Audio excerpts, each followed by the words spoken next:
Ospitaletako osasun pastoraltzako kideen topaketan Bilbo, Gasteiz eta Donostiako Elizbarrutiek parte hartu zuten jardunaldiko gaia dementziak eta osasun mentala duten gaixoen zainketa izan zen. Alboro Moskerak, Aspaldiko Fundazioko parteideak, giza zein pastoral eta sozial begirada batetik sakondu zuen errealitatea. Jardunaldian parte hartzaileek otoitza, hausnarketa, elkarrizketa eta bizikidetza uneak uztartu zituzten. Artzainoaren katedraleko abisbatzak Bartzelonako Familia Santuaren Elizako Ama Birjinaren balkoitik kantatu zuen Fernando Gotzaina buru izan zuen nazioarteko meza jendetsuan. Abisbatzako kideen hitzetan ikusgarria eta zirraragarria izan zen. Ondoren abisbatzak kontzertu eskaini zuen Familia Santuaren kriptan. Kontzertua ahaztezina eta ederra izan zen Mariaren bihotza abisbatzarentzat.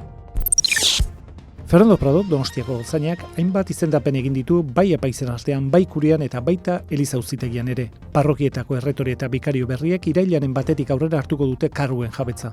Informazio guztia eskuragarri duzu Donostiako Elizbarrutiaren webgunean.